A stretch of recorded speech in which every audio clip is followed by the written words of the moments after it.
I The way propose in which we certain live United now States will create substance in not the ways by which we live.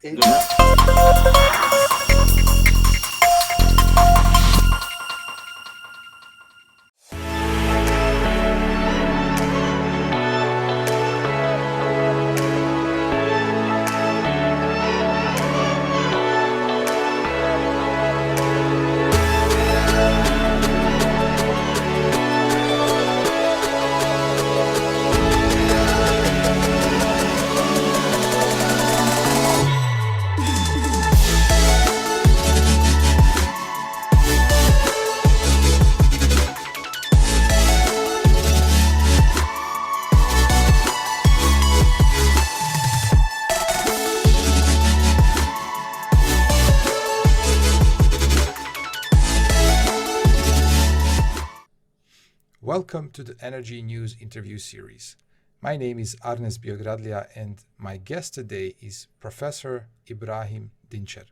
Ibrahim Dincer is a distinguished professor of mechanical engineering at Ontario Technology University, recognized globally for his pioneering contributions to sustainable energy technologies, serving as vice president for both the International Association for Hydrogen Energy and the World Society of Sustainable Energy Technologies, with a prolific portfolio of publications, lectures, and awards, including Ontario's Premier Research Excellence Award.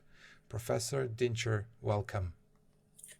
Thank you for having me for the program. For the beginning, tell me, who is Ibrahim Dincer? All right. I believe in a simple term, Ibrahim Dincer is a committed researcher, committed for a better world, and also really making it for the humanity. So that is a kind of my main motivation behind all these works coming out. So that way, you see, after PhD, I can say, really, I have been a kind of committed for sustainable energy technologies. Sustainable energy technologies, when you look at that family in general, what you see, really, hydrogen is making the really top. So I have been working on hydrogen energy technologies for over 25 years, and really started with Professor Veziroglu, who is the father of this initiative. Started, of course, early in 1970s. So imagine that kind of initiative. And I joined that initiative, really worked with him for a long time as a vice president in International Journal of Hydrogen Energy and International Association for Hydrogen Energy. So for a long time, so that has been sort of really working together, really to bring up this hydrogen civilization. This is just by Professor Veziroglu. So, and I have been really continuing on and leading the efforts at the Ontario Tech University. I am leading also the clean energy research activities there, primarily hydrogen energy technologies. That is sort of the top research program. And we have been leading in this occasion, really to train graduate students, really collaborate with the industry, bring solutions, and also develop technologies accordingly, so they are commercialized for implementation. For implementation, basically to be used by people. So that is in general, and also I have been teaching extensively.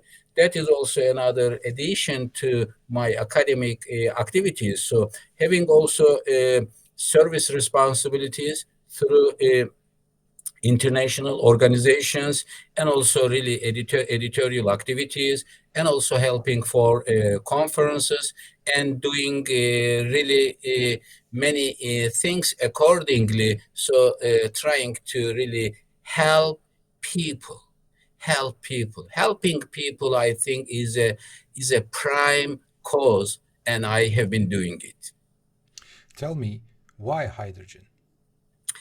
So before coming to that, really, we need to make it very clear what people need. People need four things: clean air, clean water, clean food, and clean energy. If energy is not clean enough, and everything else is going to be affected greatly. So, what is the prerequisite to really make energy clean?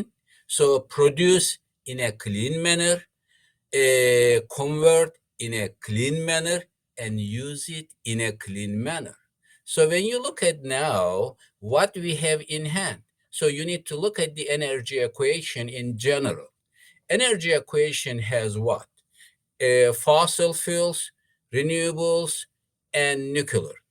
So fossil fuels will be really phased out. So there is soon. So what is going to replace this? Hydrogen. So in the energy equation, we are going to now have hydrogen, renewables, and nuclear. So some people criticize nuclear. I tell them they are clean enough. If you look at the life cycle assessments, they are coming out as clean as renewables. So that's why we need to now look at this energy equation holistically. We have hydrogen, we have renewables, we have nuclear. So we need to now develop our hydrogen ecosystem. This is very critical, and the humanity need this. And before also, we need to look at the history of fuels and how humanity used this. Humanity started with biomass, so wood, technically, which is a biomass, and then coal by industrial revolution, later oil, later natural gas. And when you look at this carbon hydrogen ratio is going down. Now we have reached, of course, the present days, and carbon has been, of course, a concern. So now the address is going to be hydrogen and hydrogen economy. Really, in this regard, when you look at it this way, really technically the address is hydrogen energy technology. So, and then people may wonder, and also I had, by the way, an article, a perspective article in 2020. And during the pandemic period, it was when pandemic started, around early March. And then I made this article in early April.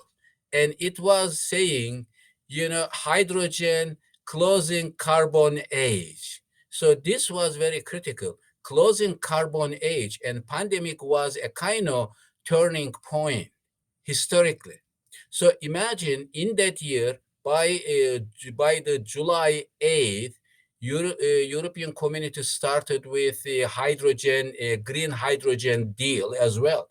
And then all over the world, countries started developing their strategic plans. So it was really that way. And I said, this is really a turning point into hydrogen age. Hydrogen age, and basically closing carbon age, but opening hydrogen age. And the pandemic was a kind of turning point. So people may think, why? Are we really running out of these carbon or hydrocarbon sources? No, if you look at historically metal ages, started with copper, bronze, and then iron. So, and those ages really ended. Why? Did we run out of copper? Did we run out of bronze? Did we run out of iron? No. So, are we running out of hydrocarbons? No, but it is necessary for people and for our environment. So that's why ultimate goal is hydrogen. And that's why I made another follow-up article by saying that Of course, when you look at, for example, Germany, they came up with the concept of Industry 4.0. When you look at Japan, they came up with the Society 5.0 concept. I tell them, we need to put them aside, and we are in hydrogen 1.0. And that is the age we are in. Tell me, can you outline the key strategies or technologies crucial for maximizing hydrogen's potential in sustainable energy systems? Yes. So now, when you look at, of course, we have very complex energy, let's say, uh, energy ecosystem in general for countries, and even globally, as shared. So that is bringing everything together. So now, how to penetrate this hydrogen into? This is very critical. So it is going to be, of course, not in one day, not in 1 month. It's gonna take time. People have to understand and have to work together. This is how we can make it, how we can make this transition. But we need to start with the really highest energy intensive processes to be able to really replace the energy sources accordingly from fossil fuels base into renewables and hydrogen, so that this way we bring environmentally benign and sustainable solutions. So is this going to be easy? No, there are certain things needed. Let me summarize them quickly. And the human capital training is going to be very important in this era. Why? We need people. We need to train them, develop the sectors. And next, really developing the sector. And this sector is going to be really in conjunction with all other sectors, from industrial to agricultural, from utility to residential, so that the transition is gonna start. Also, to develop the ecosystem. Ecosystem is going to be really covering the entire spectrum of hydrogen production, storage, distribution, and also utilization. And when you look at these, we really need to develop the infrastructure accordingly. And then to develop the financial mechanisms to be able to support and also provide incentives so that people can switch to these hydrogen based solutions. And then, of course, to develop the business world and also financial ecosystem with the banks. And that's why several countries, including European Community, to develop their hydrogen banks. So now, when you look at the, of course, worldwide, there is a hydrogen trade has already started. So overall, we see that these are becoming very important. Of course, ultimately, so the goal is going to be really to achieve sustainable development. And sustainable development, of course, is going to be really essential only with hydrogen. If hydrogen is not there, the equation is not going to be solved. So it is going to be solved only if only we have a hydrogen really as a main term or main parameter in that. What recent breakthroughs or developments in hydrogen energy technologies do you find promising? When you look at now, because hydrogen, in terms of hydrogen in this ecosystem mentioned, we have hydrogen production. When you look at the hydrogen production technologies, there are many different types of methods available. But who is leading in that production category? electrolysis. Electrolysis is very critical, using electricity to dissociate water into hydrogen and oxygen. So the question, how much electricity is going to be overall needed to be able to make 1 kilogram of hydrogen? We need about 50 kilowatt hours of electricity to make 1 kilogram of hydrogen. And so we need to use green electricity or clean electricity, whatever we call, and then to be able to make green or clean hydrogen. So that is going to be number one. And then also you look at how much water is going to be needed, around, let's say, 8 kilograms of water, and to be able to make it. And some people wonder about the hydrogen ecosystem and say, oh boy, we are going to run out of water resources. I tell them, no worries.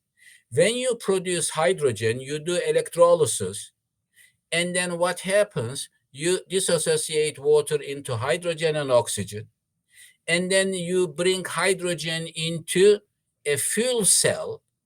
During utilization, what happens? And we produce what? Water. So in the hydrogen ecosystem, we are not really destroying water. So from water to water, from production to utilization. So we use water, and when we use fuel cell, we get water out of it. Do you know what I tell people? Do you know in space shuttles, do they carry water from the world? No. Do you think they carry bottles? No. What they carry? Fuel cell. And what they do, they have their liquefied hydrogen as a fuel, and they have oxygen. And what they do over there, they generate power and water by using fuel cell. So amazing. This is something people have to understand, this ecosystem. Ecosystem, that's why it is very unique with hydrogen. The solution is there. And that's why I tell people. And also, of course, when you deal with hydrogen, you don't need only fresh water resources. No, you can use seawater, you can use brackish water. There are certain specific methods to really clean it and then use it accordingly to produce hydrogen, depending on in what grade, in what purity. So How that's do why you becoming very important. how do you address concerns about hydrogen-based energy systems' reliability, scalability, and economic feasibility? Okay. Now, of course, in any energy system, it is really critical to develop this, because why? And now applications are more small scale. So how to develop large scale applications and make them feasible for people? And I remember when my brother first purchased his cell phone, he paid $5,000. $5,000.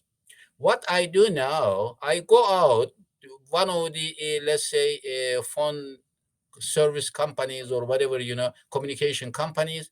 I sign a 1 year or 2 year, whatever, depending on the type of phone you choose, agreement that you will be with them, you will be using their services, and you get the phone for free. So every technology in the beginning is going to be costly. That is a reality. And similarly, right now, when you look at the cost is high. Is it really that much? No, to me, if you look at the technologies around, not, but still seem to be high for people to be able to really implement accordingly. So it's going to take some time. And also how this is going to be really promoted. This is something important because of the fact that there is a carbon tax. There are penalties coming, of course, for fossil fuels utilization. And these things will help and move people away from fossil fuels into what? Into hydrogen side. And that's why it is going to take some little time. My target is going to be, let's say, by the year 2030, and they are going to be more and more feasible. When you look at the hydrogen cost right now, you go to a refueling station in California. In California, they produce green hydrogen. And the kilogram of hydrogen was, let's say, last summer around $13. Right now went up to $20. Why? Because of the fact that there have been, higher increase in fuel cell vehicles, but in terms of hydrogen production, it wasn't really as high as possible to be able to cope with this. So now the price has gone up. And then what will happen? And there is a target, for example.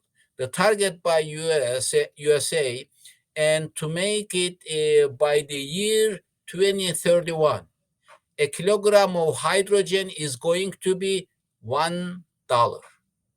And right now, I am giving you one quick example. I have a friend of mine who has a PV plant for location in Turkey. I asked him, how much is the cost of electricity, a kilowatt hour of electricity cost? He said about almost $4. So $4, and if you are going to be using 50 kilowatt hours of electricity, is gonna make what? $2. $2. Of course, when you look at overall the financial system, you need to include operational costs, OPEX, and then really capital costs, CAPEX, etc. So you need to bring those into, so to be able to find how much is gonna be. But now, around the world, the cost of electricity is about 2 cents in various parts in, let's say, Africa, South America, some in some parts. So really, there are, of course, for us, really a kind of innovative ways of implementing the renewable energy technologies, bringing the costs down, and that would help really to quickly implement hydrogen economy, because it's gonna require, for example, let's say if you make it through electrolysis, which is the top or the key technology available. And then, of course, there are other technologies, other methods to be able to use heat to dissociate water. You may use biological methods to be able to get hydrogen. There are also mechanical methods such as ultrasonic methods to be able to crack hydrogen, water into hydrogen and oxygen at plasma conditions. So the point I am trying to make, there are other technologies coming out, but they may need some more time. Technologically, which one is the maturest technology? Electrolysis. So that's why the market has a wide range of electrolysis methods using different types of electrolyzers and available for people to be able to produce hydrogen. And which of the hydrogen production methods show the most potential for widespread adoption in fossil fuel dependent regions? And this is going to be really electrolysis. Electrolysis where we use clean or green electricity. So as mentioned earlier, that we need the electricity to disassociate water into hydrogen and oxygen. We need, let's say, either a polymer electrolyte membrane base electrolyzer or alkaline base or a solid oxide base. Also, there are some additional hybrid electrolysis technologies, but top two, even ion exchange membrane. But who is leading in this family? And really alkaline and PEM-based electrolyzers. So those are really currently available, commercially viable in the market to be able to get and use. What key advancements are needed to make photonic energy-based hydrogen production cost-effective and efficient? Yes, photonic, there are different technologies under that photonic hydrogen production, let's say, category. Photoelectrolysis, photocatalysis, photoelectrochemical processes. In those, what you do, you primarily depend on photon, which is light, like sunlight, and that will really help. The key, their production efficiencies are low. If you look at, for example, quantum efficiencies, or if you look at their production efficiencies compared to other electrolysis methods, and they are going to be really lower.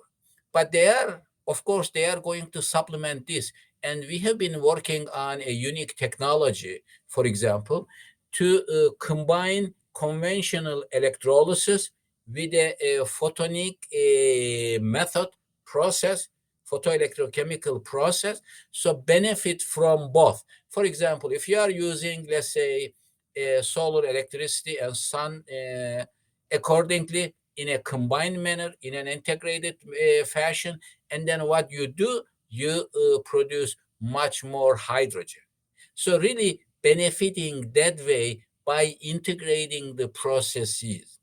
So it's gonna take some more time, and their production capacities will be increased, and this will depend on the, of course, materials, and also, of course, designs, and also the solar, of course, light collection, and accordingly to be able to make it really more feasible for practical application. Also, we did develop one specific technology related to photoelectrochemical processes, and in that, a kilogram of hydrogen is produced by about, let's say, $6. $6. Yes, they have low efficiencies, but when you look at the and also low production capacities, but overall, since they are becoming, let's say, uh, less expensive, that would make it really more appealing. Even the capacities, production capacities are low. So that's why we are trying to combine these two unique technologies to make more efficient hydrogen generators or hydrogen production devices. In transitioning to a hydrogen economy, how should countries prioritize between environmental impact, cost, and technological feasibility? Yes. At the end of the day, everybody knows. People, yes, people are cautious, let's say, about environment, but at the end of the day, people do care about what they have in their pocket. So cost is going to be very critical. So that's why what will make them more appealing to people? Incentives. Incentives are very important. So government has to provide financial support, incentives, tax relief, whatever, and then that will help people to go for. And that's why becoming very important in this period, and provide such financial supports and help people to really implement these hydrogen energy technologies. And really, sectors have already started. And that's why we know it is still expensive, but people are making their short-term plans quickly achieve the transition into hydrogen economy. Because why? These carbon taxes, plus there will be additional penalties, and then coming into the picture, and imagine there will be no more oil wells to be opened by the year 2035. What will happen? So people have to go for, and also what they have now for international trades. If you are really producing your commodity by using fossil fuels, and they are not going to buy it, so they will buy more expensive, let's say, commodities, but they are not going to buy yours. Why? You use fossil fuels. So imagine, I tell people, like when you go to market or grocery, so what you do, you go and buy something organic. Why? It doesn't contain pesticides or chemicals or hormones or whatever. And then what happens? So people go and buy them for their health. And so similarly, these hydrogen technologies will be more expensive for more, for, let's say, for some more time, but they are going to be preferred by the people, similar to organic foods. With the current technology, what are the main barriers to transitioning towards a hydrogen based economy and how can they be overcome? First, of course, the mindset. So, and the people's addictions. We people love traditions. And when there is something new coming into, we are hesitant. So, this is a kind of people's attitude. And of course, this is going to change. People now are more concerned about the environment, sustainable development, etc. Now there is a carbon tax being implemented in many places, countries, cities, etc. So now there is a really increased awareness. So this is going to be, of course, for some time to really make it widespread so that people do. And this is number one. And second, mindset. Still, you see, crushing this mindset to accept a new, innovative solution takes time. We are human beings, but that is also going to be achieved. And also, additionally, beyond people, and there are, of course, now technical barriers, because everybody now is trying to get electrolyzer to be able to use, generate hydrogen, and so on, but not available. And the only very few companies or limited number of companies around the world doing it. And also they give priority really to large capacities. If you want something, let's say, smaller, and you can't easily get it unless you contact companies in China or elsewhere to be able to get something at a small capacity. So, and the people are now trying to buy, but when you contact those companies giving you timeline like 1 year to 2 years to be able to get, let's say, an electrolyzer to establish your whatever, for a process or for whatever application. So really build that way and use it. So that is taking time because of the technical barriers, because not many companies. So, but this is going to be also, I see, another, let's say, 3 to 5 years, and then there will be widespread, many companies, widespread utilization, and needs to be covered easily. So this is going to take time. This is a kind of transitional period.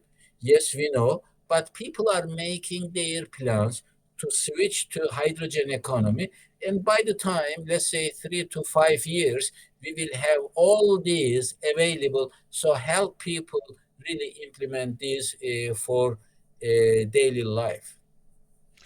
Could you elaborate on the role of Exergy in evaluating hydrogen energy systems and their environmental impact? This is an interesting question. Yes, Exergy. Why Exergy? I am a thermodynamicist.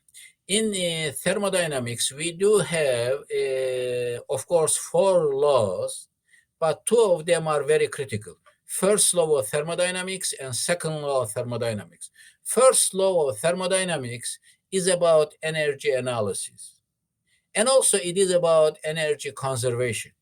As we know, energy is neither created nor destroyed. But when we look at practical applications, practical systems, and we do have energy, of course, losses. We have, of course, irreversibilities. Okay, how to account for them? And we can only do it by having the second law of thermodynamics coming into the picture. Second law of thermodynamics brings two tools. One is entropy, which is defined as a degree of disorderness, and then exergy, which is defined as the energy quality or work potential of energy, really. And when you look at it, exergy is gonna give you really the true amounts or magnitudes of what you have and how much you can get and how much you can improve, etc. So that's why it is really representing the energy quality, and it is really able to distinguish between what energy sources and what energy applications. So that's why Exergy is a critical tool when it comes to applications and to choose which applications and which location and which system to use. So really, we can only distinguish by using the Exergy tool, which is coming out of second law of thermodynamics. And finally, can you address the issues with hydrogen transport and storage, mainly in permeation and embrittlement? And we have been doing various projects, and I was the academic lead for one specific project even in Turkey, and that was really to produce green hydrogen and blend with natural gas. And that was very interesting to be able to see how much we can blend with hydrogen in the existing distribution systems, basically pipelines, including these polyethylene pipes, and without any, let's say, embrittlement or other types of concern. So we found out that, if we make it up to 20% volumetrically, adding hydrogen, and that won't cause any issue. So now, of course, that was successful, and then testing it to be able to reduce the emissions and improve the combustion performance. So in summary, saying that adding hydrogen as a transitional solution to make existing systems more environmentally benign is important. We can use existing, let's say, distribution systems if we keep the hydrogen addition up to 20% by volume. And then what about if we try to make it purely with hydrogen, the picture is gonna change. We need to really look at the of course, these distribution systems, essentially, of course, pipelines, and that won't work with the existing. Why? Because of the porosity, and also current pipelines are not suitable. So we need to switch to steel base, and then because hydrogen is the lightest chemical in this, when we look at this, what will happen? If you have, let's say, a porous structure, hydrogen is gonna sneak in and store itself. So you can't get it out unless you work on, changing the phase or playing with it. So over time, this hydrogen sneaking into is gonna create that improvement problem. So that's why when you look at this, and we need to, of course, develop right solutions. And right solutions, now we do have the standards, codes available for hydrogen, of course, transport.